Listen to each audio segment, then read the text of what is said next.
नमस्कार, स्वागत है आप सभी का संसद टीवी में। मैं हूं प्रीति सिंह। संसद के शीतकालीन सत्र का आज 10वां दिन है। सदन की कार्रवाई शुरू होने से पहले हम हाजिर हैं दोनों सदनों में आज होने वाले कामकाज का पूरा ब्यौरा लेकर हमारे खास कार्यक्रम संसद में आज के साथ। आपको बताएंगे दोनों सदनों के एजेंडे में आज कौन कौन से महत्वपूर्ण कामकाज हैं, विधेयक हैं, साथ ही प्राइवेट मेंबर यानी गैर सरकारी सदस्यों के संकल्प आज शामिल हैं।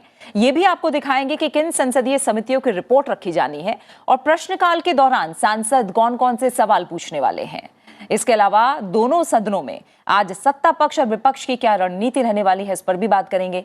संसद के एजेंडे से जुड़ा हर अपडेट आप तक पहुंचाएंगे और इसे पहुंचाने के लिए, इस अपडेट तक की सारी जानकारी आप तक भेजने के लिए संसद भवन परिसर से हमारे संवाददाता भी हमारे साथ जुड़ेंगे।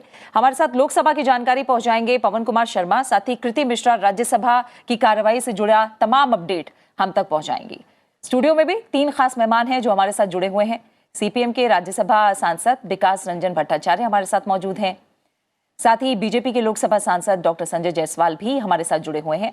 इसके अलावा वरिष्ठ पत्रकार कुमार राकेश भी हमारे साथ संसद में आज में खास मेहमान के तौर पर जुड़े हुए हैं। आप तीनों का बहुत बहुत स्वागत है। संसद के आज के एजेंडे पर हम विस्तार से बातचीत करेंगे, लेकिन फिलहाल शुरुआत कर लेते हैं हेडलाइंस के साथ।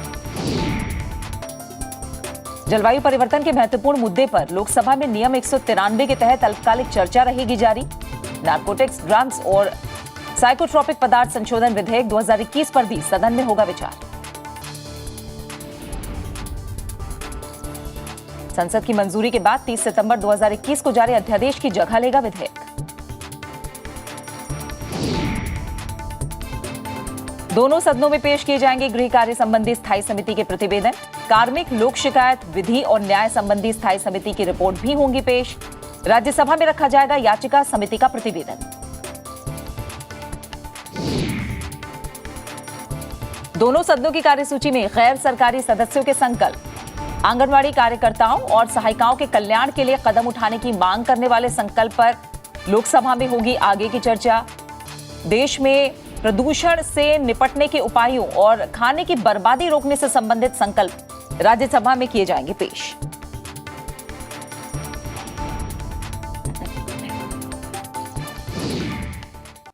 राज्यसभा और लोकसभा के आज के एजेंडे पर विस्तार से नजर डालेंगे और अपने मेहमानों से उस पर चर्चा करेंगे, लेकिन सबसे पहले एक नजर डाल लेते हैं रिकैप के जरिए कि कल दोनों सदनों में क्या कुछ हुआ।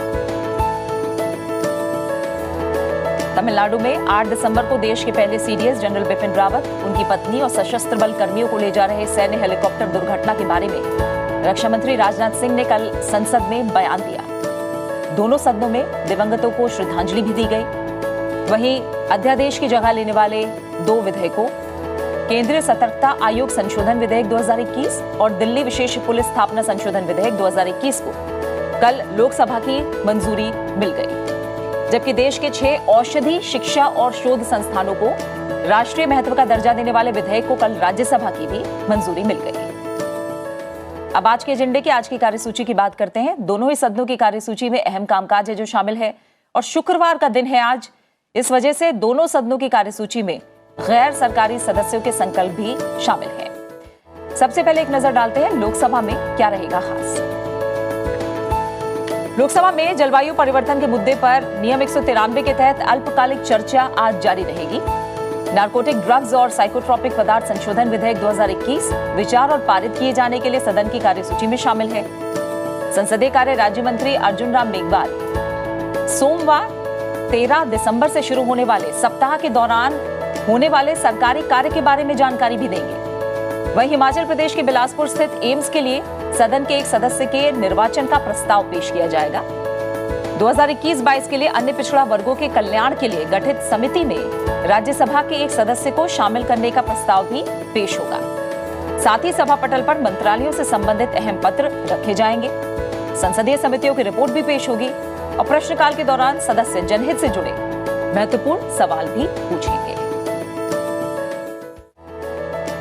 फिलहाल हम रुक करेंगे। संसद भवन परिसर में मौजूद हैं मेरे सहयोगी पवन कुमार शर्मा, उनसे लोकसभा से जुड़ा अपडेट लेंगे। पवन, आज के दिन को लेकर फिलहाल क्या ज्यादा जानकारी आपके पास है? हम जानते हैं आज शुक्रवार का दिन है जो कि गैर सरकारी सदस्यों के कामकाज का दिन भी होता है। लोकसभा में एक विधेयक भी है जो लिस्टेड है। कुल मिलाकर आज के दिन को लेकर क्या संभावना है लोकसभा में? प्रीति, अगर आज के एजेंडे की बात करें तो प्रश्नकाल से शुरुआत होती है। आज प्रश्नकाल महत्वपूर्ण होने वाला है क्योंकि बूस्टर डोज को लेकर उसमें सवाल होने वाले हैं। कोविड-19 को लेकर जो हमारे देश में सबसे बड़ा अभियान चल रहा है वैक्सीनेशन का, उसके ऊपर बहुत सारे सवाल हैं। स्वास्थ्य मंत्रालय से कुल मिलाकर 8 प्रश्न हैं, तो हम समझ सकते हैं, और सारा ये वैक्सीनेशन से संबंधित सवाल हैं। अलग अलग पार्टियों के जो सांसद हैं वो अपना सवाल करेंगे, तो प्रश्नकाल बड़ा महत्वपूर्ण रहने वाला है।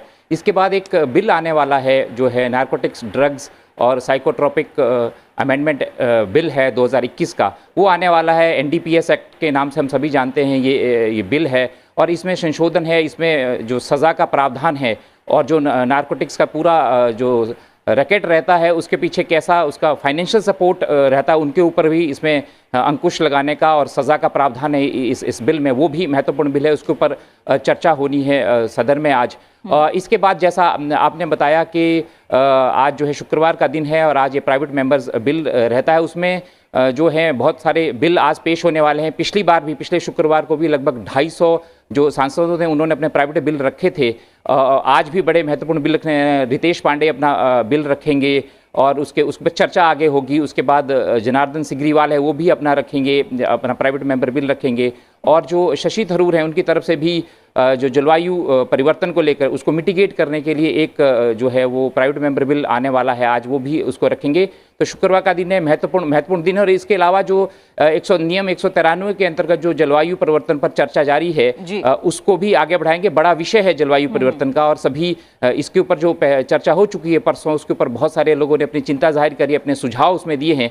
तो इस तरह से आज का दिन जो है बड़ा महत्वपूर्ण है और प्रश्नकाल भी बहुत महत्वपूर्ण है। प्रीति, बिल्कुल।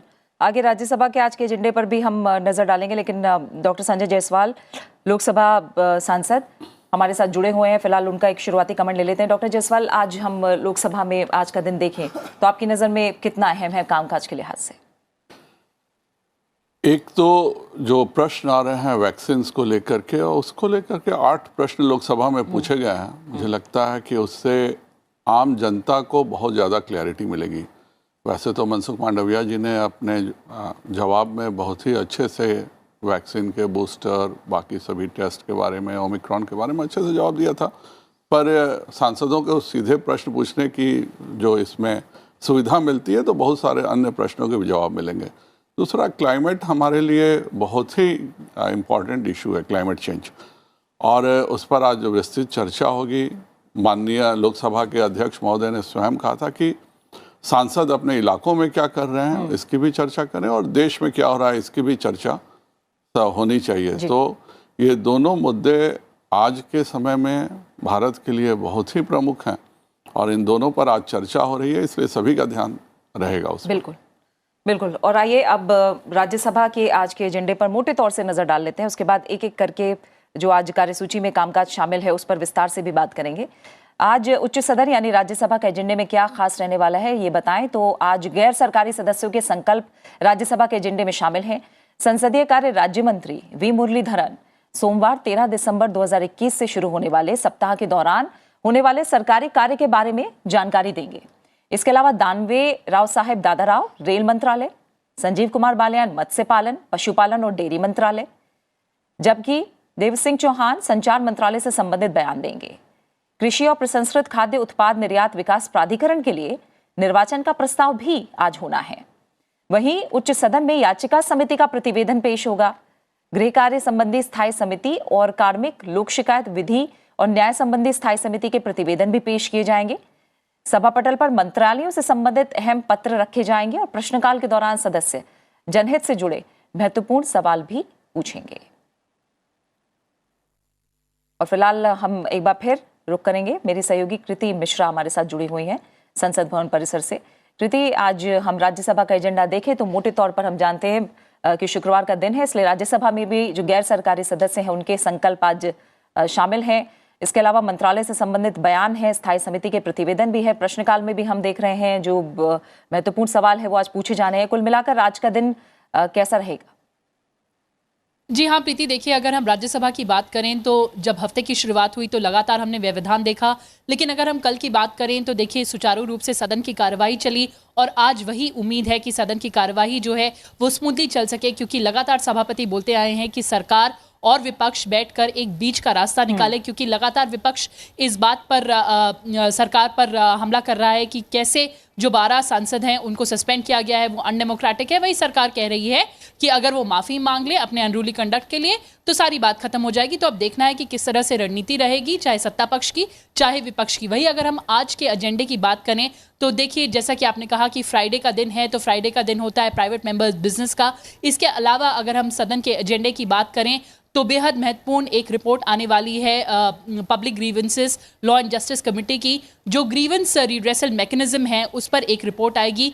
इसके अलावा अगर हम क्वेश्चन आवर की बात करें तो बेहद अहम सवाल पूछे जाएंगे, जैसे कि एग्रीकल्चर मंत्रालय से fisheries, food processing industries, heavy industries, railway, textile, इसके अलावा जो इलेक्ट्रॉनिक्स मिनिस्ट्री है उससे भी सवाल किए जाएंगे। किसानों को लेकर बेहद महत्वपूर्ण मुद्दे, जो बेहद महत्वपूर्ण सवाल हैं वो पूछे जाएंगे कि किस तरह से जो नेचुरल कैलामिटी है उसका कॉम्पनसेशन किसानों के लिए और बढ़ाया जाए। इसके अलावा टेक्निकल असिस्टेंस जो महिला किसान हैं उनको कैसे दिया जाए, साथ ही टेक्सटाइल इंडस्ट्री की ग्रोथ पर। और इसके अलावा बेहद महत्वपूर्ण सवाल जो इलेक्ट्रॉनिक्स मिनिस्ट्री से पूछा जाएगा कि सोशल मीडिया पर जो हेट्रेट है या जो फेक मैसेज हैं उसको कैसे रेगुलेट करने की सरकार की तैयारी है। तो ये बेहद अहम सवाल पूछे जाएंगे। इसके अलावा सदन के बाहर की अगर मैं बात करूं तो आज बेहद महत्वपूर्ण एजेंडा है, जो कि है ओबीसी वेलफेयर कमेटी जो है उसका इलेक्शन है। उसमें 3 नाम हैं, एक वी शिवदासन जो मेंबर है अपर हाउस के, इसके अलावा डी अनवाड़िया और सकलदीप राजभर। 11 बजे से लेकर 2 बजे तक ये इलेक्शन की प्रक्रिया चलेगी। रूम नंबर 63 है जो पार्लियामेंट कॉम्प्लेक्स में है, वहां पर इस इलेक्शन का प्रोसेस होगा। तो ये बेहद महत्वपूर्ण है आज के एजेंडे में। और इसके अलावा प्राइवेट मेंबर्स रेजोल्यूशन है। बिल्कुल कृति, आप हमारे साथ बने रहिए। विकास रंजन भट्टाचार्य सीपीएम के राज्यसभा सांसद हमारे साथ जुड़े हुए हैं। विकास रंजन सर, हम देखें तो जो विंटर सेशन है उसके दूसरे हफ्ते का आज एक तरह से आखिरी दिन है। एजेंडे पर हम बात कर रहे हैं, कितना महत्वपूर्ण मान रहे हैं आप कामकाज के लिहाज से राज्यसभा में से? 2 एजेंडा राज्यसभा में आएगा। मेरा हिंदी माफ कीजिए, इतना अच्छा नहीं है जी, फिर भी मैं कोशिश कर रहा हूँ। Very important agendas. First of all किसानों के बारे में एक किसान आंदोलन हमने देखा है। प्रधानमंत्री जी मान लिया कि उनका जो मांग है ये मांग जस्टिफाइड है, ये बहुत महत्वपूर्ण बात है। फिर भी जो एजेंडा आया है किसानों किसानों को क्या सुविधाएं देना चाहिए, this is very important for the country. The another important issue is about the social media mitigation. हमने देखा है कि सोशल मीडिया में ज़्यादा से ज़्यादा हेट्रेट कैंपेन हो रहे हैं, गलत बात ये प्रसारण हो रहे हैं भड़काने के लिए। इस पर ऊपर कैसे हम रोक लगाए, ये बहुत महत्वपूर्ण बात है। इसके ऊपर चर्चा होगा, ये बहुत अहम बात है। बिल्कुल। और बाकी एजेंडे पर भी आप लोगों के विचार में जानना चाहूँगी। कुमार राकेश वरिष्ठ पत्रकार हमारे साथ जुड़े हैं। कुमार राकेश, जैसा मैंने कहा कि शीतकालीन सत्र के एजेंडे को अगर पूरा हम देखें तो काफ़ी लंबा चौड़ा और अहम एजेंडा है और आज एक तरह से दूसरे हफ्ते का आखिरी दिन है। तो मोटे तौर पर आप कैसे देख रहे हैं आज के दिन को? देखिए, आज जो लेजिस्लेटिव एजेंडा है गवर्नमेंट का, उसमें लोकसभा में एक वो बिल आएगा नारकोटिक्स वाला जो फिनांस मिनिस्टर की तरफ से पेश किया जाएगा। तो उस बिल में जो बिल का जो प्रारूप है या जो बिल में जो बातें हैं उसमें कोई कुछ रिमार्केबल ज़्यादा नहीं है। एक ड्राफ्टिंग एरर है जो उनको करेक्ट करना है, क्योंकि हाई कोर्ट का कुछ ऑब्जर्वेशन था बिल के पुराने लॉ के बारे में और उसमें अमेंडमेंट की बात थी, वो गवर्नमेंट आज ला रही है। लेकिन हाँ, उस बिल के माध्यम से अपोजिशन पार्टी के मेंबर्स बहुत सारी ऐसी भी बातें उठाएंगे, जैसे कल हमने देखा कि सीबीआई ईडी के डायरेक्टर का जो टेन्योर बढ़ाने वाली बात थी, तो उसमें अपोजिशन के मेंबर्स ने जो भी सेंट्रल एजेंसी से जुड़े हुए जो भी प्रॉब्लम होती है, जो उनको मिसयूज़ की शिकायत होती है या उनका कहना है कि पॉलिटिकली उनका यूज़ होता है, वो सब बातें उन्होंने उठाई। तो आज शायद हम देखेंगे कि जो भी नारकोटिक्स का बिल आएगा तो उसमें अपोजिशन के मेंबर्स इन बातों को उठाएंगे और सरकार इनको काउंटर करेगी। राज्यसभा में तो आज कोई लेजिस्लेटिव एजेंडा है नहीं, बहुत सारे बातों पर जो बहस है जारी रहेगी। लेकिन राज्यसभा में शायद आज ये भी होगा कि कल जो अपोजिशन के लोगों का प्रोटेस्ट चल रहा था गांधी स्टैचू के सामने, वो जो 12 लोगों को सस्पेंड किया है राज्यसभा में, जो उनका पिछले सेशन में जो उनका डिसरप्शन था उसके कारण, तो वो कल प्रोटेस्ट उन्होंने वो सस्पेंड कर दिया था जनरल रावत की डेथ के बाद एक ट्रिब्यूट के रूप में। तो आज फिर से वो प्रोटेस्ट वगैरह शुरू होगा और फिर राज्यसभा में अपोजिशन के मेंबर्स फिर से इस मामले को उठाएंगे। तो वो उस पर हम देखेंगे कि वहाँ पर क्या रुख होगा। बिल्कुल ठीक है। अब हम एक एक करके विस्तार से नजर डालते हैं आज के एजेंडे पर। लोकसभा के एजेंडे की बात करें तो जलवायु परिवर्तन का महत्वपूर्ण मुद्दा है, जिस पर लोकसभा में नियम 193 के तहत अल्पकालिक चर्चा आज जारी रहेगी। पर्यावरण, वन और जलवायु परिवर्तन मंत्री भूपेंद्र यादव आज चर्चा का जवाब भी दे सकते हैं। बुधवार को डीएमके सांसद कनिमोझी करुणानिधि ने इस चर्चा की शुरुआत की थी लोकसभा में। इसके बाद विभिन्न दलों के सांसदों ने जलवायु परिवर्तन की चुनौतियों और इससे निपटने के उपायों पर अपने अपने विचार साझा किए। कांग्रेस ने कहा कि जलवायु परिवर्तन के असर को कम करने के लिए कारगर कदम उठाने की जरूरत है और इस बारे में सबको मिलकर विचार करना चाहिए। वहीं बीजेपी ने कहा कि भारत इस अहम वैश्विक चुनौती को लेकर सजग है और सरकार के कदमों की पूरे विश्व में सराहना हो रही है। साथ ही नारकोटिक, ड्रग्स और साइकोट्रोपिक पदार्थ संशोधन विधेयक 2021 भी आज लोकसभा की कार्यसूची में शामिल है। वित्त मंत्री निर्मला सीतारमण विधेयक पर विचार और पारित करने का प्रस्ताव करेंगी। यह विधेयक 6 दिसंबर 2021 को लोकसभा में पेश किया गया था।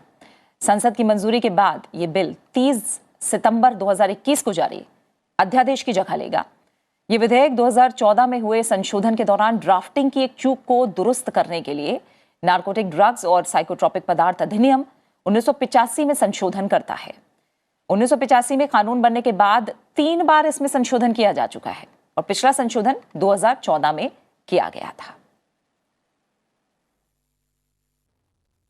पवन कुमार शर्मा हमारे सहयोगी जुड़े हुए हैं। पवन, पहले जलवायु परिवर्तन के मुद्दे पर चर्चा को लेकर अगर बात करें तो हम जानते हैं कि ये एक सिर्फ भारत के सामने ही नहीं बल्कि एक वैश्विक चुनौती है और जो चर्चा इस पर हुई है हमने देखा है कि उसमें तमाम तरह के सुझाव भी आए और जो कदम उठाए जा रहे हैं उसे लेकर जो सत्ता पक्ष के सांसद हैं उनकी तरफ से भी तमाम बड़ी बातें रखी गई हैं। आज के आसार हैं? प्रीति, जैसा आपने बताया कि बड़ा महत्वपूर्ण मुद्दा है और परसों इस पे चर्चा की शुरुआत हुई थी। डीएमके की कनिमोझी ने शुरुआत की थी और जैसा आपने बताया कि आज इसके ऊपर जो मंत्री हैं वो भी भूपेंद्र यादव जी वो भी जवाब भी दे सकते हैं। महत्वपूर्ण मुद्दा इसलिए है प्रीति क्योंकि मैं आंकड़ों के हिसाब से अगर आपको बताऊं तो दुनिया के जितने भी विकसित देश हैं 71% कार्बन उत्सर्जन के लिए वो रिस्पॉन्सिबल हैं। तो हम भारत जो है उसकी परसेंटेज बहुत कम है इस दिशा में और पेरिस में जो समझौता हुआ था और जहाँ गाइडलाइंस आई थी उसको भारत ने फॉलो किया है और भारत में कार्बन उत्सर्जन जो है वो कम हुआ है। तो ये बड़ी चिंता का विषय है। मैं आपको बताऊं कि इंडिया, चाइना, ब्राज़ील और इंडोनेशिया यहाँ पे दुनिया की 42% आबादी रहती है और सिर्फ 23% कार्बन उत्सर्जन होता है, जबकि यूएसए, रशिया, जर्मनी, जापान और कनाडा यहाँ पे 10% आबादी रहती है दुनिया की, लेकिन जो कार्बन उत्सर्जन है वो 40% होता है। तो जितने भी विकसित देश हैं वो इस चीज़ के लिए रिस्पॉन्सिबल हैं और वहाँ कारगर उपाय नहीं हो रहे हैं। भारत में इसके प्रति कारगर उपाय हो रहे हैं और उस चिंता का जो बड़ी चिंता है उस पर चिंता भी कर रही है देश की संसद। ये बड़ी बात है और उसके ऊपर अलग अलग पार्टियों की तरफ से सुझाव भी आ रहे हैं और भारत सरकार उन सुझावों को लेकर जो है उस पर कारगर नीति बनाएगी। और जो भारत की बात करें प्रीति, अगर जलवायु परिवर्तन के कारण तो वायु प्रदूषण एक बड़ा फैक्टर है और उससे 16 लाख लोगों की सालाना मौत होती है भारत देश में और उसके लिए रिस्पॉन्सिबल है ग्रामीण इलाकों में जो धुआं है वो उसके लिए रिस्पॉन्सिबल है। इसलिए सरकार ने उज्ज्वला योजना चलाई है, ग्रामीण महिलाओं के लिए एलपीजी गैस मिले, धुआं रहित ईंधन हो, तो इसके ऊपर सरकार का जोर है। तो और बड़ी बात है कि इसी जलवायु परिवर्तन के कारण बाढ़ भी आती है और दुनिया भर में लगभग 2.5 करोड़ लोग जो है हर साल विस्थापित होते हैं, उनका घर नहीं रहता। तो ये बड़ी चिंता का विषय है और इसके ऊपर चिंता हो रही है देश की संसद में। जहां तक बात दूसरे बिल की करें, आज जो आना है प्रीति उसमें उस पर बात करेंगे, जो नारकोटिक्स, ड्रग्स एंड साइकोट्रोपिक, उस पर बात करेंगे। पहले जलवायु परिवर्तन के मुद्दे पर मैं जो गेस्ट का कमेंट है वो ले लूं। डॉक्टर जायसवाल, आपने जब चर्चा में भाग लिया इस दौरान तो आपने जो बताया था कि आज सरकार के कदमों की पूरी दुनिया में सराहना हो रही है इस दिशा में और उम्मीद भी जताई कि देश को विकास की नई ऊंचाई पर तो ले जाना है, साथ ही जो पृथ्वी और पर्यावरण का संरक्षण है उसमें भी हमें सफलता मिलेगी। तो जिस तरह के सरकार के कदम हैं और जो सुझाव विपक्षी सांसदों की तरफ से भी रखे जा रहे हैं वो कितने अहम मान रहे हैं आप इस चर्चा के दौरान? यह पूरे विश्व का मुद्दा है और इसमें पूरे दुनिया में अगर किसी ने लीड लिया है तो वह भारत ने लिया, प्रधानमंत्री नरेंद्र भाई मोदी जी के तहत उन्होंने लिया। और मोदी जी के लिए पर्यावरण का मुद्दा शुरू से जुड़ा रहा है। वह जब मुख्यमंत्री भी थे तो उन्होंने जो कार्य किए वह कोई राज्य वैसा नहीं कर सका। हम सबसे ज़्यादा पीड़ित हैं। हमारा अगर पूरा कार्बन सिंक में देखा जाए योगदान प्रदूषण में तो केवल इस वैश्विक में केवल 5% है। लेकिन हमारे यहाँ मानसून पर कृषि आधारित है और जलवायु परिवर्तन से अगर मानसून 20 से 25% भी डेविएट करता है तो यह भारत के कृषि के लिए और भारत के किसानों के लिए बहुत ही खराब होगा। इसलिए हम संवेदनशील भी हैं। भारत एकमात्र G20 देशों में एकमात्र देश है जिसने जो कुछ भी अपने INDCs में पेरिस एग्रीमेंट में वादा किया उसको अक्षरशः पूरा किया। बाकी देश बहुत लंबे भाषण दिया उन्होंने, चाहे पेरिस एग्रीमेंट हो चाहे कहीं भी हो, पर उनको पूरा करने का काम अगर किसी ने किया जो उन्होंने वादा किया था वह केवल और केवल बड़े देशों में भारत ने किया है। और 3 वर्षों में आप देखिए भी तो भारत टॉप 10 देशों में केवल भारत ही है जो 10 करोड़ से ज़्यादा आबादी का देश है और जिसने जलवायु को लेकर के अपने सभी वादों को पूरा किया। हमारे लिए यह बहुत ही संवेदनशील मुद्दा है, पर इसके लिए जब तक पूरी दुनिया एक साथ साथ नहीं देगी ये इसको दूर कर नहीं सकते। हम केवल सफरा रहेंगे। पहले विकसित देशों ने अपने कोयले से और अपने विकास से हम लोगों को सफ़र कराया। आज कहीं ना कहीं वो दबाव देना चाहते हैं कि हम अपने विकास के लिए रोक दें। मैं माननीय मंत्री श्री भूपेंद्र यादव जी का आभारी हूँ कि उन्होंने साफ कहा कि हम अपने विकास के मुद्दे को लेकर के पर्यावरण के लिए सबसे ज़्यादा संवेदनशील हैं, पर विकास को हम नहीं रोकेंगे। ठीक है। विकास रंजन जी, इस तरह का मुद्दा क्लाइमेट चेंज को लेकर जो चर्चा हो रही है इस पर आपके विचार क्या है? सरकार जो है तमाम कदमों का जिक्र भी कर रही है और जिस तरह से तमाम आंकड़ों के जरिए भी अभी हमें डॉक्टर जायसवाल ने बताया कि बहुत कुछ किया जा रहा है इस दिशा में, लेकिन अभी बहुत कुछ किया जाना बाकी भी है और हर व्यक्ति की जो जिम्मेदारी है वो भी बराबर की बनती है कहीं ना कहीं। ऐसे मुद्दों को अगर हम देखें तो इस तरह के मुद्दों पर चर्चा को आप कैसे देखते हैं? क्लाइमेट चेंज कितनी बड़ी चुनौती है आज? Climate change is a global challenge. अगर हम ह्यूमैनिटी को रक्षा करना चाहते हैं तो क्लाइमेट को ज़रूर परिवर्तन लाना चाहिए। स्पेशली कार्बन एमिशन हमारा देश में कोशिश हो रही है, लेकिन और ज़्यादा कोशिश होना चाहिए कार्बन एमिशन बंद करने के लिए। अल्टरनेटिव एनर्जी रिसोर्सेज, इसके ऊपर ज़्यादा रिसर्च होना चाहिए। हमारा देश में रिसर्च के लिए जितना भी सरकार का संवेदनशील होना चाहिए, जितना उनका फिनेंशियल सपोर्ट होना चाहिए उतना है नहीं। ये बहुत कम ढंग से रिसर्च के बारे में हम सोच रहे हैं। रिसर्च के बारे में हम सोच रहे हैं तो इसी चीज़ पर, जिस चीज़ पर काम दुनिया में कुछ काम में नहीं आएगा। कार्बन एमिशन ये रोकने के लिए पहले हमको तो डिफॉरेस्टेशन ये बंद करना चाहिए। In the name of development we are really destroying the environmental balance. Deforestation बंद करना चाहिए। एनवायरमेंटल इम्पैक्ट असेसमेंट जो करीब 5-6 साल पहले होता है, उसके बाद जब काम शुरू होता है इसके अंदर भी थोड़ा सा चेंज हो रहा है। तब environmental impact assessment should be a regular and continuous process. It cannot be done that we have done it 2010, now the project is being executed 2020, and in the meantime there has been a lot of change. Therefore, the government should be much more sensitive that development is a part of human progress, but that cannot be at the cost of the environmental degradation. हम लोग उसी के लिए सफ़र कर रहे हैं। हिमालय 74 पर जो डेवलपमेंट का ये बहाना देकर हम जो डिस्ट्रक्शन कर रहे हैं ये तो मेरे लिए अच्छा है नहीं। तो मैं ये भी सचेतन हूँ कि सरकार भी सजग है, इस पर ध्यान देकर काम करेंगे ये हम आशा करते हैं। इस पर अगर हम ध्यान नहीं देंगे तो हम सिर्फ सुसाइडल हो जाएगा हमारे लिए। इसीलिए this is a very important one. Now Ujala programme, this is a very good programme which was professed, but ये तो इम्प्लीमेंटेशन ठीक नहीं हो रहा है। इतना सारे कीमत बढ़ गए एलपीजी का, हर आदमी एलपीजी खरीद नहीं करते हैं। Therefore they go back to the old system of the fuel. These areas are to be taken care of by the government. Any responsible government must be very responsive to these issues. हमें भी इस बात पर ज़्यादा से ज़्यादा ध्यान देना चाहिए। बिल्कुल। कुमार राकेश, अभी दोनों ही मेहमानों ने अपने अपने जो पॉइंट्स हैं इस मुद्दे पर रखे हैं और जो चर्चा लोकसभा में हुई वो भी आपने जाहिर तौर पर सुनी होगी। और जलवायु परिवर्तन का असर दुनिया भर में अनुभव हो रहा है, कहीं पानी का संकट है, कहीं भारी बारिश हो रही है, कहीं समुद्रों का जो स्तर है वो बढ़ रहा है। और जाहिर तौर पर ये एक अलार्मिंग टाइम है एक तरह से हमारे लिए भी, क्योंकि हम एक घनी आबादी वाले देश हैं, बड़े देश हैं, और इस पर सोचना विश्व स्तर पर सोचना होगा और जो काम है वो बिल्कुल स्थानीय स्तर पर जाकर करना होगा। तो ये चर्चा और अल्पकालिक चर्चा के दौरान इस तरह के मुद्दों का संसद के अंदर उठना कितना जरूरी मानते हैं? नहीं, बहुत ज़रूरी बात है। अभी जो ग्लासगो में क्लाइमेट समिट हुआ तो उसमें प्राइम मिनिस्टर मोदी ने एक कमिट किया है इंडिया को कि 2070 तक जो नेट कार्बन एमिशन होगा इंडिया का वो जीरो होगा, और 2030 तक जो इंडिया का जो टोटल एनर्जी है उसका 50% या उससे ज़्यादा रिन्यूएबल से आएगा। तो इसमें देखने वाली बात यह होगी कि शायद सरकार एक पार्लियामेंट में स्पेल आउट करे कि उनकी क्या स्ट्रेटजी होगी इस टारगेट को अचीव करने में। हमने देखा है कि अपोजिशन के मेंबर्स ने इस बात को उठाया भी है और भी मेंबर्स ने उठाया है कि जो हमारी क्या स्ट्रेटजी होगी, जो डेवलपमेंट इम्पेरेटिव्स है और जो इन्वायरमेंटल नीड है उसको हम कैसे बैलेंस करेंगे।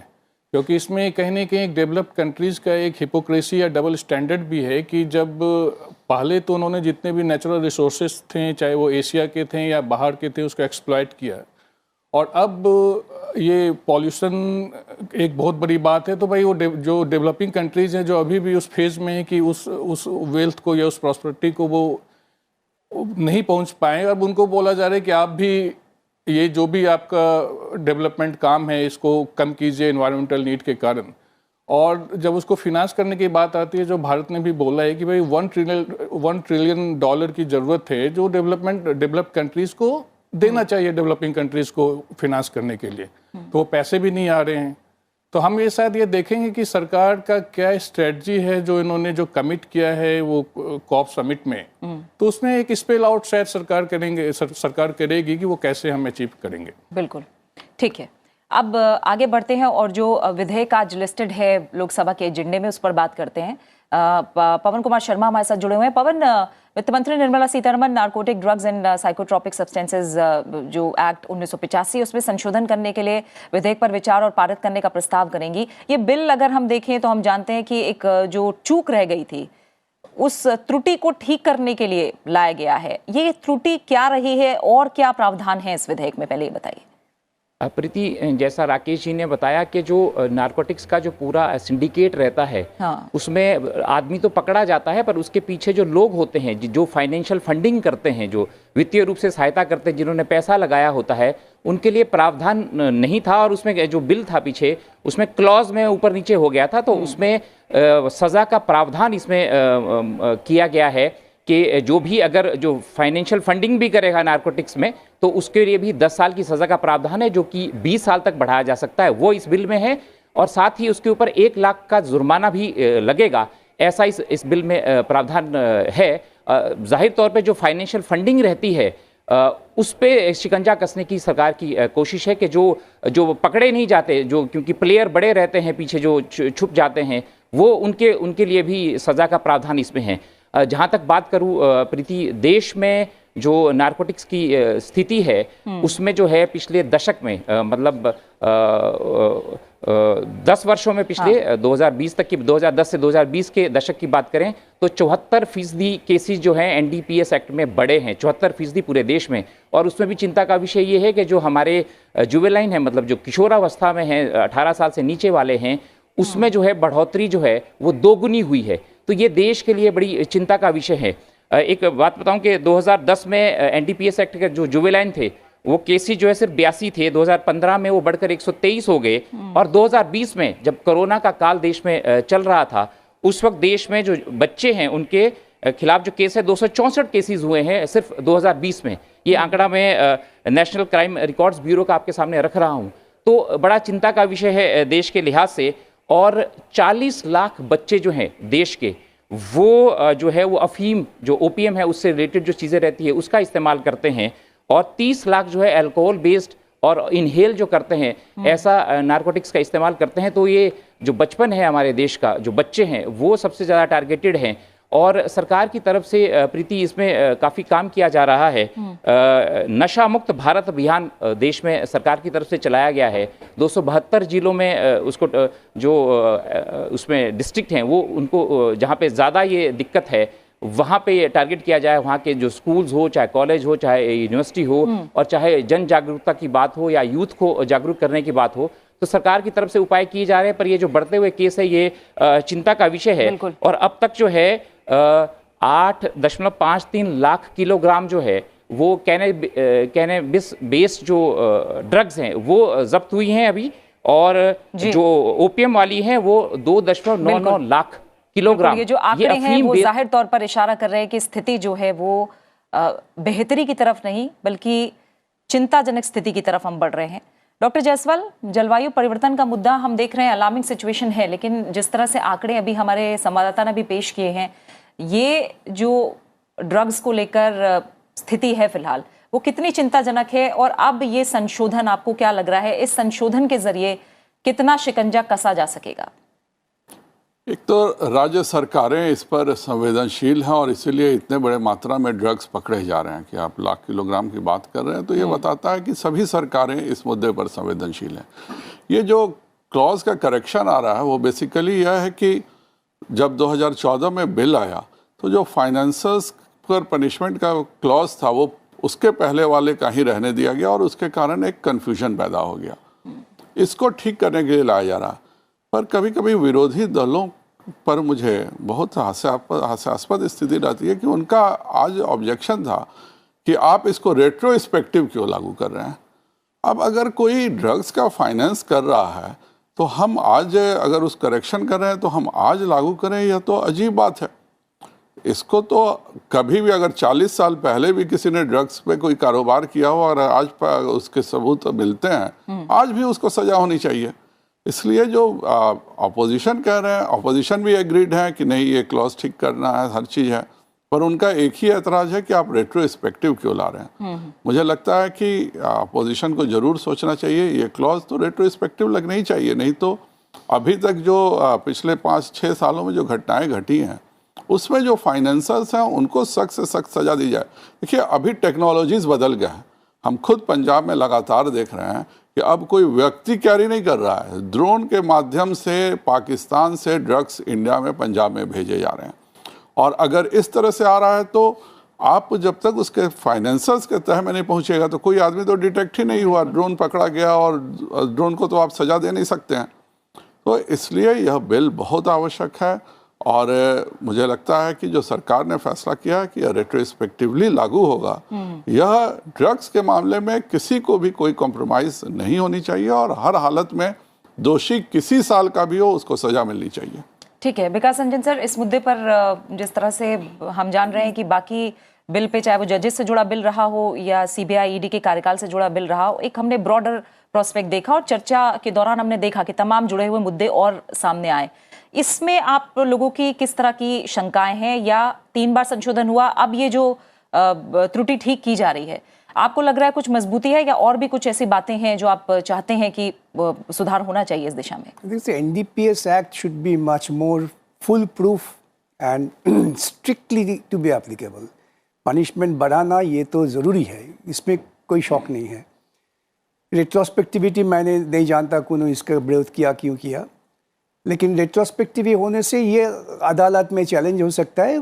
मैं शायद इसी बारे में कोई पूछा, मुझे पता नहीं है, लेकिन एक मुद्दे है, अहम सवाल है सोर्स को पकड़ना। एनडीपीएस जो मटेरियल सब कुछ बाहर से आते हैं, ये ज़्यादा ठीक बात नहीं है। हमारा अंदर में भी एनडीपीएस का सोर्स है, अगर आप सोर्स को ब्लॉक नहीं कर सके तो साझा देने से तो कुछ काम नहीं चलेगा। साझा देना बहुत मुश्किल है, बहुत टाइम लगता है।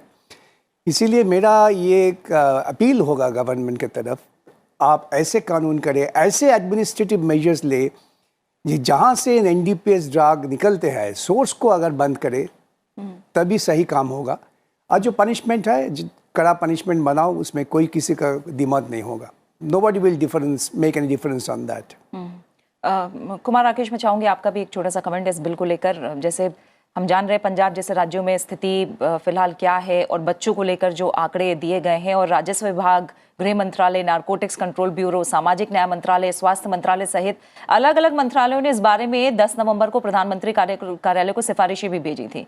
आप मान रहे हैं कि ये जो क्षेत्र है इस दिशा में एक मजबूत कानून और लगातार सुधार की आज जरूरत है, जागरूकता के साथ साथ? देखिए, जो हमारा एनडीपीएस का जो कानून है वो ऑलरेडी काफ़ी उसमें स्ट्रिंजेंट प्रोविजंस हैं। और इनफैक्ट मैं यहाँ पर ये आपको आपका ध्यान आकर्षित करना चाहूँगा कि हाल में सोशल जस्टिस मिनिस्ट्री का एक रिकमेंडेशन था, जो इस बिल का पार्ट नहीं है। आज के बिल में तो बिल्कुल एक ड्राफ्टिंग एरर को दुरुस्त करने की बात है, इसमें कोई पीनल प्रोविजन में कहीं कोई चेंजेस है नहीं। ठीक है। लेकिन हाल में सोशल जस्टिस मिनिस्ट्री की एक रिकमेंडेशन थी, उसमें ये कहा गया था कि सरकार को एनडीपीएस एक्ट को अमेंड करके इसको ज़्यादा ह्यूमन बनाना चाहिए। जो यूजर्स हैं उनके प्रति एक ह्यूमन रवैया होना चाहिए, जो एडिक्ट हैं उनको रिहेबिलिटेट करने की, रिफॉर्म करने की बात होनी चाहिए, क्योंकि जेल भेजने से या उनको पनिश करने से ज़्यादा फायदा होता नहीं है। और हमने हाल में कई बार देखा भी है कि आप जो एंड यूज़र हैं उनको तो आप अरेस्ट कर लेते हैं, लेकिन जो बड़े सप्लायर हैं, हाल में हमने ऐसा सुना नहीं है कि कोई बड़ा सप्लायर या जो बड़ा कार्टेल है, ड्रग कार्टेल, उसमें कोई अरेस्ट हुआ है। एंड यूज़र अरेस्ट हो जाता है, लेकिन बात वहीं की वहीं रह जाती है और उनको शायद जेल भेजने से ज़्यादा बेटर होता है कि भाई आप उनको रिफॉर्म सेंटर भेजें, या एनीवे वो जो सिंडिकेट है, जो कार्टेल है, जो ड्रग कार्टेल है, उसका वो हिस्सा होते नहीं है। सोशल जस्टिस मिनिस्ट्री की यही रिकमेंडेशन है। वो आज के अमेंडमेंट का वो पार्ट नहीं है, लेकिन मुझे लगता है कि आने वाले दिनों में सरकार भी इस बारे में सोचेगी। ठीक है, और अब हम आगे बढ़ते हैं, जो एजेंडा है उस पर नज़र डालते हैं। आज शुक्रवार का दिन है और इस वजह से आज दोपहर बाद का जो समय है वो गैर सरकारी सदस्यों यानी उनके कार्य यानी कि प्राइवेट मेंबर बिजनेस के लिए आज का दिन निश्चित होता है। लोकसभा के एजेंडे में गैर सरकारी सदस्यों के संकल्प रेजोल्यूशन शामिल हैं। एक नज़र कुछ गैर सरकारी सदस्यों के संकल्प पर डालते हैं। सांसद रितेश पांडे की ओर से 20 मार्च 2020 को पेश संकल्प पर आज लोकसभा में आगे की चर्चा होगी। ये संकल्प आंगनबाड़ी कार्यकर्ताओं और सहायिकाओं के लिए कल्याणकारी उपायों से जुड़ा हुआ है। इसमें उनकी नौकरी को नियमित किए जाने और उनके मानदेय को वेतन माने जाने जैसे जो सुझाव हैं वो शामिल हैं। सांसद डॉक्टर गदम रंजीत रेड्डी खाद्यान्न की खरीद के लिए व्यापक राष्ट्रीय नीति तैयार करने का प्रस्ताव पेश करेंगे। इस संकल्प में फसल पद्धति की विविधता को बढ़ावा देने समेत कई प्रस्ताव हैं। सांसद जनार्दन सिंह सिग्रीवाल भोजपुरी भाषा को संविधान के 8वीं अनुसूची में शामिल किए जाने के लिए उपयुक्त विधान लाने से संबंधित संकल्प सदन में आज पेश करेंगे। इसके अलावा सांसद डॉक्टर शशि थरूर जलवायु परिवर्तन के प्रभाव को कम करने के उपाय से संबंधित संकल्प पेश करेंगे। वहीं राज्यसभा में भी आज गैर सरकारी सदस्यों के संकल्प पेश किए जाएंगे। एक नजर उच्च सदन में पेश किए जाने वाले प्राइवेट मेंबर रेजोल्यूशंस पर। सांसद डॉक्टर अमी याज्ञिक वायु, जल और भूमि प्रदूषण पर नियंत्रण के लिए कदम उठाए जाने को लेकर संकल्प पेश करेंगी। वो इस मुद्दे पर सभी हितधारकों के साथ काम करने के लिए संयुक्त संसदीय समिति गठित करने का कदम उठाने और देश में प्रदूषण की मौजूदा स्थिति पर व्यापक रिपोर्ट पेश करने के लिए समय सीमा तय करने की मांग करेंगी। वो पर्यावरण प्रदूषण को कम करने और सतत विकास को बढ़ावा देने के लिए कानून में कड़े प्रावधान बनाने का भी सरकार से आग्रह करेंगी। सांसद राकेश सिन्हा सरकार से व्यापक जागरूकता अभियान के माध्यम से भोजन की बर्बादी रोकने, खाद्य बैंक श्रृंखलाओं को खोलने और खाने की बर्बादी रोकने के लिए कानून बनाने की मांग करेंगे।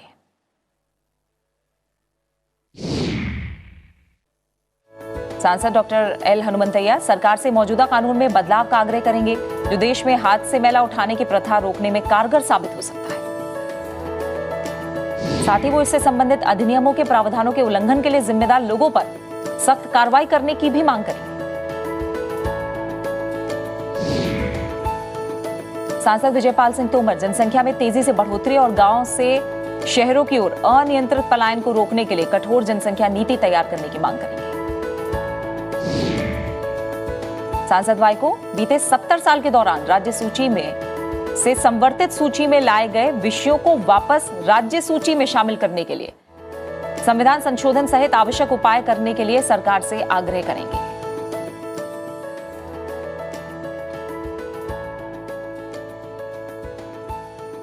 और डॉक्टर संजय जायसवाल, अगर जैसा हम कह रहे हैं कि अपने आप में जो शुक्रवार का दिन है वो कहीं ना कहीं जो सत्र की कार्रवाई है उसमें एक महत्वपूर्ण दिन होता है, और आज अगर हम देखें तो गैर सरकारी सदस्यों के जो संकल्प हैं उन्हें आप किस तरह से अहम मान रहे हैं? फ्राइडे का ही एक दिन है जिस दिन जो सांसद स्वयं सोचते हैं कि इस तरह के बिल्स आना चाहिए, इस तरह देश का कानून बनना चाहिए, वह सब रखते हैं। सरकार अपने ढंग से निर्णय करती है, बहुत सारे अच्छे सुझाव रहते हैं जिनको सरकार समाहित भी करती है। प्राइवेट मेंबर बिल्स भले पास नहीं होते हों लेकिन संज्ञान में भी आते हैं, और हम लोगों ने एक राज्यसभा में देखा भी है, एक प्राइवेट मेंबर बिल को जो थर्ड जेंडर को लेकर के था, सभी ने उसका सपोर्ट किया, चाहे वह राज्यसभा हो, लोकसभा हो, आम सांसदों ने भी उसका सपोर्ट किया, और गवर्नमेंट ने इसका वादा भी किया, और थर्ड जेंडर के लिए एक बहुत ही अच्छा बिल भी गवर्नमेंट लाई है। तो प्राइवेट मेंबर्स बिल एक तरह से सरकार को सांसदों के अपने आइडियाज़ देने का दरवाज़ा है, जिससे सरकार उन बातों को सुनती भी है, पूरा देश भी सुनता है, और उसमें से जो जरूरी बातें उन्हें लगती हैं वह बाद में वो समाहित भी निश्चित तौर पे करते हैं। जो ये लगातार हम कानूनों में संशोधन देखते हैं या विभिन्न प्रक्रियाएं देखते हैं, ये सब कहीं ना कहीं उस का हिस्सा है। पर प्राइवेट मेंबर बिल एक ऐसा माध्यम है जिससे हमारी किसी मुद्दे पर व्यक्तिगत सोच क्या है इसको हम रखने में सक्षम होते हैं, और उस हिसाब से हर हफ्ते चलता है। और ख़ास करके सिग्रीवाल जी ने जो मुद्दा रखा है कि भोजपुरी को संविधान का दर्जा दिया जाए, तो लगातार 7-8 वर्षों से हम लोग लगातार मांग कर रहे हैं। सरकार को सोचना भी अवश्य चाहिए, क्योंकि 30 करोड़ भोजपुरी जनसंख्या है, और यह केवल भारत में नहीं है, मॉरिशस से लेकर सूरीनाम तक है, और भारत के भी लगभग हर प्रदेश में भोजपुरी बोलने वाले हैं। मुझे लगता है कि जनार्दन सिग्रीवाल जी ने जो यह मुद्दा उठाया है कि भोजपुरी को 8वीं अनुसूची में देने का, यह बहुत ही इम्पोर्टेंट मुद्दा है, और इसके लिए एश्योरेंस भी हमें 2-3 बार मिल चुका है। माननीय राजनाथ जी भी जब गृह मंत्री थे तो भी एश्योरेंस मिला था, उसके पहले भी एक बार मिला हुआ है जी। मुझे लगता है कि इस तरह से ये चीज़ें फिर से लाइमलाइट में आ जाती हैं, जिससे सरकारों को सोचना होगा कि ये कैसे करें। बिल्कुल। विकास रंजन जी, जैसा अभी डॉक्टर जायसवाल ने भी कहा कि सांसदों की अपनी निजी राय क्या है, ये भी कहीं ना कहीं शुक्रवार का दिन इसे लेकर भी काफ़ी अहम है। बिल्स और रेजोल्यूशंस की बात करें प्राइवेट मेंबर्स के, तो आपकी नज़र में ये कितना अहम है? और आज हम देख रहे हैं, भले वो जनसंख्या में तेज़ी से बढ़ोतरी की बात हो, आंगनबाड़ी जो कार्यकर्ता हैं उनके लिए और सुधारात्मक कदमों की बात हो, प्रदूषण को लेकर, जलवायु परिवर्तन को लेकर अलग अलग तरह के मुद्दे आज हम रेजोल्यूशन के जरिए देख रहे हैं। देखिए, मेरा ख्याल से private members day is a conscious keepers day. सरकार जिस क्षेत्र में कानून नहीं लाया और कानून लाने के लिए कुछ सोचा भी नहीं, उसी आधार पर प्राइवेट मेंबर्स ने उनका सोच बता रहे हैं। Is very important, particularly anganwadi, जलवायु, ये दोनों चीज़ों पर जो बिल लाए हैं, ये इसका ऊपर चर्चा होना चाहिए, ध्यान देना चाहिए। सरकार को इसी आधार पर सोचना चाहिए। आंगनबाड़ी वर्कर अब तो मेरा देश में बड़ी इम्पोर्टेंट काम कर रहे हैं, हर जगह पहुंच रहे हैं शिक्षा के लिए, स्वास्थ्य के लिए। तो उसी बिल पर ज़्यादा से ज़्यादा चर्चा होना चाहिए। जलवायु लेकर जो बिल राज्यसभा में, लोकसभा, दोनों तरफ, दोनों सदन में आ रहे हैं, these are very important, and as I say that the private members bill is really a conscience makers bill। सरकार को चेतावनी देने के लिए ये बिल आ रहा है। इसका पर हर सदस्यों बातचीत करेंगे, सुझाव देंगे, और मेरा ख्याल से सरकार भी सोचेंगे क्या करना चाहिए। बिल्कुल। कृति मिश्रा भी हमारे साथ जुड़ी हैं। कृति, जैसा अभी दोनों ही मेहमान बता रहे हैं कि किस तरह से शुक्रवार का दिन अहम होता है, और आज हम प्राइवेट मेंबर रेजोल्यूशन को अगर देखें तो उनमें से एक कहीं ना कि जैसा अभी बोला भी विकास रंजन सर ने कि अंतर आत्मा की आवाज़ वाला कहीं ना कहीं ये दिन होता है। राकेश सिन्हा जो है वो सरकार से व्यापक जागरूकता अभियान के जरिए जो भोजन की बर्बादी है, एक काफ़ी अहम, ये भी अपने आप में मुद्दा है, खाद्य बैंक श्रृंखलाओं को खोलने, खाने की बर्बादी रोकने के लिए भी कानून बनाने की मांग करने वाले हैं। तो ये रेजोल्यूशन अपने आप में आपको क्या लग रहा है, कितने अहम होंगे, और आज कितने अलग अलग तरह के रेजोल्यूशन हमें दिख रहे हैं राज्यसभा में खासतौर से? जी हाँ प्रीति, देखिए अगर राज्यसभा की बात की जाए तो नियम 24 के हिसाब से जो rules of procedure and conduct of Rajya Sabha है उसमें प्रावधान है जहां चेयरमैन 2.5 घंटे अलॉट करते हैं प्राइवेट मेंबर बिजनेस के ट्रांजैक्शन के लिए। अगर आज की बात की जाए तो बेहद महत्वपूर्ण संकल्प आने वाले हैं। जैसा कि आपने राकेश सिन्हा की बात की, उनका कहना है कि देश में तकरीबन हर साल 6 करोड़ टन से ज्यादा खाना जो है वो बर्बाद होता है और अगर पर कैपिटा देखें तो ये 50 केजी पर कैपिटा पर आता है। इसलिए उन्होंने मांग की है कि एक व्यापक कानून बनना चाहिए और साथ ही फूड बैंक भी बनाए जाने चाहिए। इसके अलावा विजयपाल सिंह तोमर जो है वो जो बढ़ती जनसंख्या है उस पर नियंत्रण पाने के लिए जो नए कॉन्ट्रासेप्टिव मेथड्स हैं उनको लोगों तक पहुंचाने के लिए एक वो संकल्प लाएंगे। इसके अलावा जो बेहद महत्वपूर्ण और जो संकल्प हैं वो अमी याग्निक लाएंगे कि एक जॉइंट पार्लियामेंट्री कमेटी होनी चाहिए कि किस तरह से एयर पोल्यूशन वाटर पोल्यूशन पर कंट्रोल पाया जा सके। और बेहद ही संवेदनशील एक और मुद्दा है जो है कि है मैनुअल स्कैवेंजिंग का। तो जो राज्यसभा सांसद एल हनुमंतैया है वो एक रेजोल्यूशन लाएंगे जिसमें उनके हिसाब से पिछले 5 साल में 300 से ज्यादा मैनुअल स्कैवेंजर्स की डेथ हो चुकी है। हालांकि सरकार एक कड़ा कानून सरकार ने लाया है लेकिन उसके बावजूद भी इसके इम्प्लीमेंटेशन पर सवाल है। तो वो इसके इम्प्लीमेंटेशन को और स्ट्रिक्ट बढ़ाने के लिए और साथ ही नई टेक्नोलॉजी ताकि जो ये जो सीवर और ड्रेनेज सिस्टम है उस टेक्नोलॉजी के माध्यम से साफ किया जा सके और मैनुअल स्कैवेंजर्स के रिहैबिलिटेशन के लिए एक कड़ा कानून बने। तो ये बेहद ही संवेदनशील मुद्दा है जिसके लिए संकल्प लाया जाएगा। देखिए प्रीति, अगर हम पिछले शुक्रवार की बात करें तो तकरीबन 22 प्राइवेट मेंबर बिल जो है वो इंट्रोड्यूस हुए थे, एक पर व्यापक चर्चा भी हुई थी। अब आज देखना है कि किस तरह से इन प्राइवेट मेंबर रेजोल्यूशंस पर चर्चा होती है। प्रीति बिल्कुल। और कुमार राकेश से अब इस चर्चा का हम आखिरी कमेंट लेंगे। कुमार राकेश, हम जैसा मैंने कहा भी था कि खासतौर से मीडिया की अगर बात करें तो मेरे ख्याल से जो शुक्रवार का दिन है प्राइवेट मेंबर को लेकर जो रेजोल्यूशन है जो बिल है उसकी उतनी ज़्यादा चर्चा नहीं होती, लेकिन जैसा दोनों मेहमानों ने भी कहा कि ये अपने आप में काफ़ी महत्वपूर्ण दिन होता है। और आज भी जिस तरह से अलग अलग मुद्दे आप प्राइवेट मेंबर्स रेजोल्यूशंस में देख रहे हैं, आपकी नज़र में कितने अहम हैं?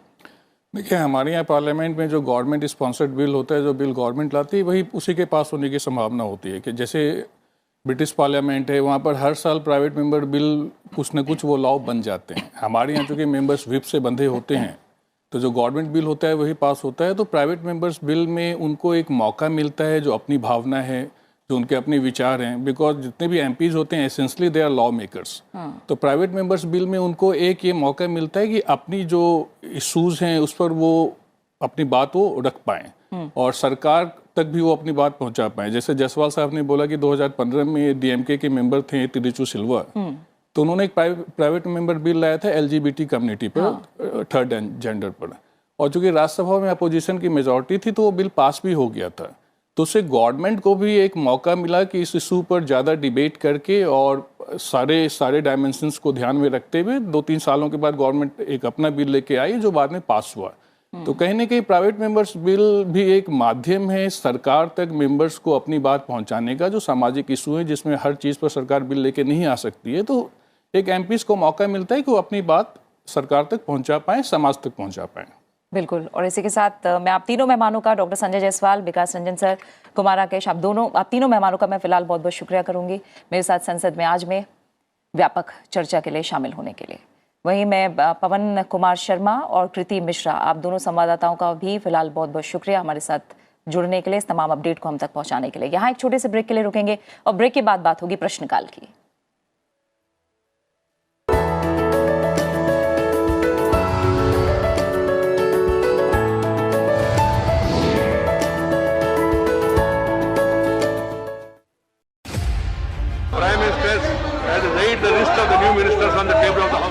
माननीय सदस्यगण, संसद की कार्यवाही के दिन भर का हाल। Question number 201।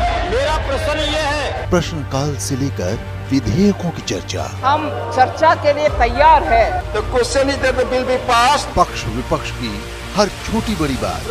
Law has been passed. एक स्पेशल कमेटी कॉन्स्टिट्यूट करनी चाहिए। मैं आपके नोटिस को लाना चाहता हूँ। प्राथमिक रूप से काफी तैयारियां की थी। दोनों सदनों का लगातार लाइव अब से संसद टीवी पर।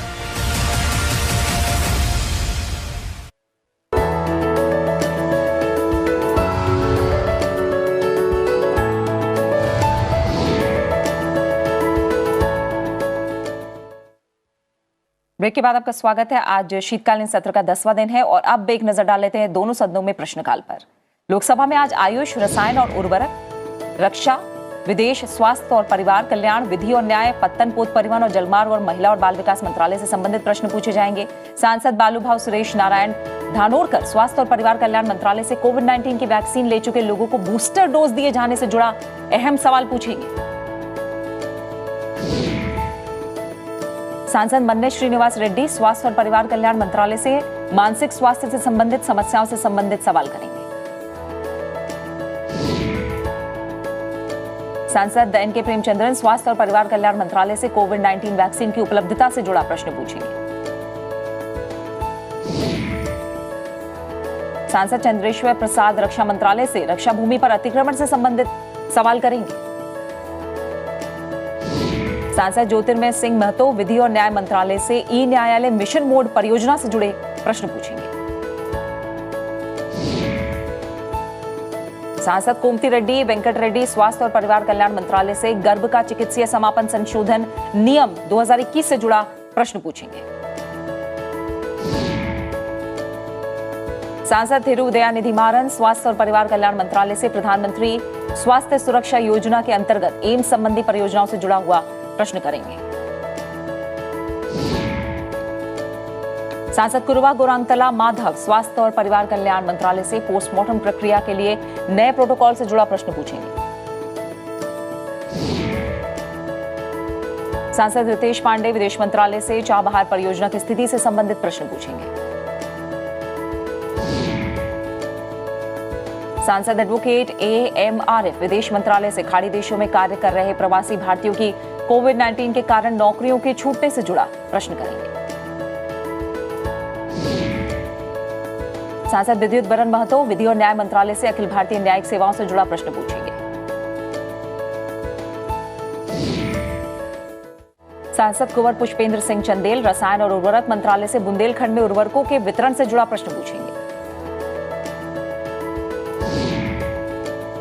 सांसद महेंद्र सिंह सोलंकी स्वास्थ्य और परिवार कल्याण मंत्रालय से जीका और डेंगू जैसे वेक्टर जनित रोगों से संबंधित सवाल करेंगे। सांसद लल्लू सिंह आयुष मंत्रालय से आयुष महाविद्यालय खोले जाने के विचार से जुड़ा सवाल करेंगे। सांसद गोड्डेती माधवी रक्षा मंत्रालय से उत्तर प्रदेश में पहले निजी क्षेत्र की रक्षा विनिर्माण सुविधा से जुड़ा प्रश्न पूछेंगे। सांसद गिरीश भालचंद्र बापट महिला और बाल विकास मंत्रालय से बाल सुधार गृहों के सामाजिक ऑडिट से संबंधित प्रश्न पूछेंगे।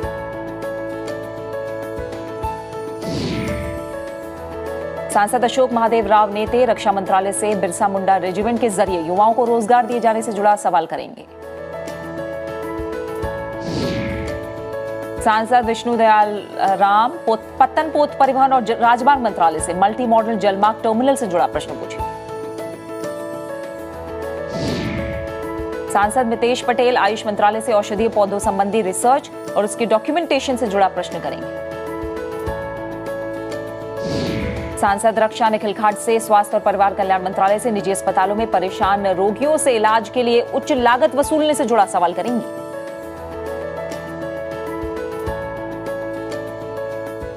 वहीं राज्यसभा में आज कृषि और किसान कल्याण, वाणिज्य और उद्योग, संचार, उपभोक्ता मामले, खाद्य और सार्वजनिक वितरण, इलेक्ट्रॉनिकी और सूचना प्रौद्योगिकी, मत्स्य पालन मंत्रालय सहित अन्य मंत्रालय से जुड़े सवाल पूछे जाएंगे। एक नजर कुछ अहम सवालों पर। सांसद डॉक्टर अमर पटनायक इलेक्ट्रॉनिकी और सूचना प्रौद्योगिकी मंत्रालय से इलेक्ट्रॉनिक हार्डवेयर के घरेलू उत्पादन से जुड़ा प्रश्न पूछेंगे।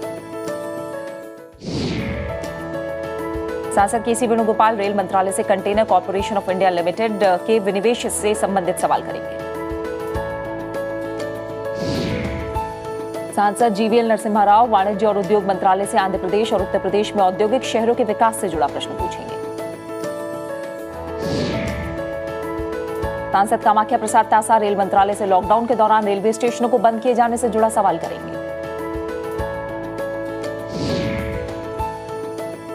सांसद रेवती रमन सिंह कृषि और किसान कल्याण मंत्रालय से ओलावृष्टि और प्राकृतिक आपदाओं के कारण हुए फसलों के नुकसान के लिए क्षतिपूर्ति से संबंधित सवाल करेंगे। सांसद दिग्विजय सिंह उपभोक्ता मामले, खाद्य और सार्वजनिक वितरण मंत्रालय से मध्य प्रदेश में मक्का की खरीद न्यूनतम समर्थन मूल्य पर दिए जाने से जुड़ा सवाल करेंगे। सांसद बृजलाल कृषि और किसान कल्याण मंत्रालय से महिला किसानों को तकनीकी सहायता और प्रशिक्षण प्रदान किए जाने से जुड़ा प्रश्न करेंगे। सांसद नारायण दास गुप्ता उपभोक्ता मामले, खाद्य और सार्वजनिक वितरण मंत्रालय से उपभोक्ता संरक्षण अधिनियम 2019 के कार्यान्वयन से जुड़ा सवाल करेंगे। सांसद विशंबर प्रसाद निषाद उपभोक्ता मामले, खाद्य और सार्वजनिक वितरण मंत्रालय से आवश्यक वस्तुओं की कीमतों में बढ़ोतरी से जुड़ा प्रश्न करेंगे। सांसद डॉक्टर एल हनुमंतैया वाणिज्य और उद्योग मंत्रालय से स्टार्टअप के शुरुआती चरण में वित्त पोषण किए जाने से जुड़ा प्रश्न पूछेंगे। सांसद डेरेक ओब्रायन रेल मंत्रालय से गोवा में रेल लाइनों के दोहरीकरण के लिए भूमि का अधिग्रहण करने संबंधी सवाल करेंगे।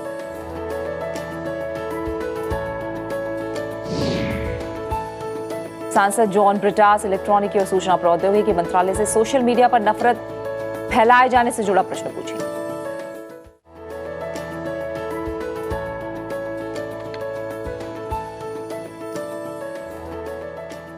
दोनों सदनों का प्रसारण संसद टीवी के 2 अलग अलग चैनलों पर किया जा रहा है और सत्र के दौरान राज्यसभा की कार्रवाई का जो प्रसारण है आप वो संसद टीवी राज्यसभा पर किया जा रहा है, जबकि लोकसभा की कार्रवाई का प्रसारण आप संसद टीवी SD लोकसभा पर देख सकते हैं। इसके अलावा संसद के दोनों सदनों का प्रसारण संसद टीवी की वेबसाइट sansadtv.nic.in और संसद टीवी के YouTube चैनल पर भी देख सकते हैं। आप संसद टीवी के इन प्लेटफॉर्म पर संसद की कार्रवाई का सीधा प्रसारण अब से कुछ देर बाद देखिए। फिलहाल संसद में आज में इतना ही। कुछ देर में दोनों सदनों की कार्रवाई शुरू होने जा रही है। संसद टीवी पर आप देख सकते हैं दोनों सदनों की कार्रवाई का सीधा प्रसारण। बने रहिए संसद टीवी के साथ। नमस्कार।